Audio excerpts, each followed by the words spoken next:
yace kaga waɗannan ƴan daudu, malam Daurawa da bakin sa yake faɗa mu, yace kaga waɗannan ƴan daudu da waɗannan ƴan matan TikTok din, yace gayyata suka tura ko ina a ƙasar nan, takaddar gayyata suka tura wa ƴan daudu da karuwai, suka bubbuga bana na katun ɗina da katun ɗin gwamnan da katun ɗin manyan malamai wanda suke addaba su a Kano, suka yi kwalaye suna jira a sanar cewa waɗancan ne, sai su fito kan titi su buga kwalaye su tsitsine mana albarka su zage mu su tsire wa hukumar Hizba gaba daya.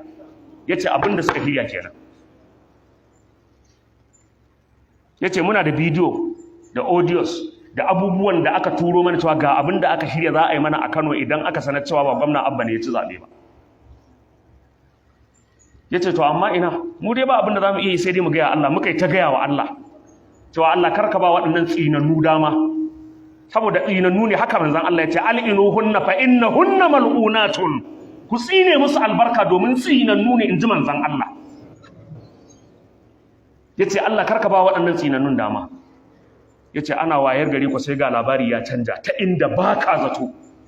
Yace muka ce wannan aikin Allah ne. Yace saboda haka Malam Albani ya kai a taya mu murna domin addini ya samu ƙarin ɗaukaka a Kano. To ku duba ku ga yadda mutane da matasa da ƴan mata da ƴan daudu da karuwai suka zo suna yakar addinin musulunci, suna yakar duk masu taimakawa addini. Yanzu ku duba nan rushe-rushe gwamnaye a garin nan a cikin satin da ya wuce. Ko kun san akwai waɗanda suka fito suna zage-zage cewa wannan abin da aka yi ba daidai ba ne?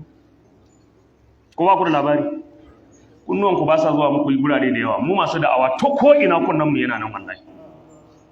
Akwai waɗanda saboda munafurci, ai wannan abun ko ba ɗan jam'iyyar ka ne yayi ba, in dai kai musulmi ne, in dai kana jam'iyyar Annabi Muhammadu sallallahu alaihi wa alihi wa sallama, kana bin tafarkinsa da addininsa, wannan abun da gwamnati na rushe waɗannan gidajen baɗa, akwai fa gidajen da wallahi tallahi jama'a da suke tsakiyar jama'a a cikin gidajen da aka rusa ɗin nan suka ce sun gagara ba wa 'ya'yansu tarbiyya kwata-kwata saboda zaman gidajen nan a tsakankaninsu.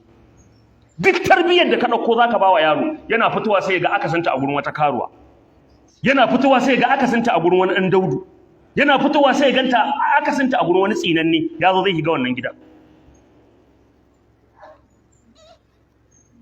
To amma wai a hakan saboda wani interest naka tsakaninka da shi ko wani interest naka na siyasa, wai kana cewa wannan abun ba daidai bane, an cuci jama'a, za ka yi jawabi a gaban Allah wallahi. Wallahi kai bayani a gaban Allah. Kuna ga nan gida ne a nan gashi nan wannan layi na bayan mu nan. Gida ne a nan mun fi shekara 5 muna faɗa da gidan nan muna cewa a rufe gidan nan. Masu gidan nan har zama mun yi da su akan cewa don Allah in ma ba za su sayar da wani wannan gidan ba, su gyara gidan nan su mai da shi kamar plaza mana, ko a kawo wani abu na sana'a ta halal a dinga yin sa wanda ba zai cutar da jama'a ba, a tsakiyar jama'a a gefen masallaci. Nan din nan muna tafsiri ga su komanda, ga su malam Muhammad Sani Bashir baban Maryam, ga su baba Ibrahim, ga su da tatalle, muna tafsiri a nan an sha zuwa mana da yarinya matar aure an kamo ta a wannan gidan. Mijinta ya ji labari ya zo ya kama ta a nan fa ba wani guri ba irin abin da ba mai ba, suka ce su kawai gurinsu ne, mallakar su ne, doka ta ba su dama su yi abin da suke bukata da gurinsu. Muka ce shikenan, mun kai kuka can mun kai kuka can, sai muka dawo nan muka ce to tunda mun tuntuɓi kowa abin ya gagara, Allah kai bai gagare ka ba. Muka yi addu'a a nan, muka yi tofin Allah ya isa, muka ce Allah ka ɗau mataki a wannan gida. Haka aka yi a nan ko ba haka ba? Kafin wata 2 da ta wuce akwai waɗanda suka kira ni a waya da suka ji kishi-kishin gwamnati tana shirin za ta rusa gidan. To akar makalla dama ko magada annaba na ce oke al'ana yanzu ne muka zama magadan annabawa? To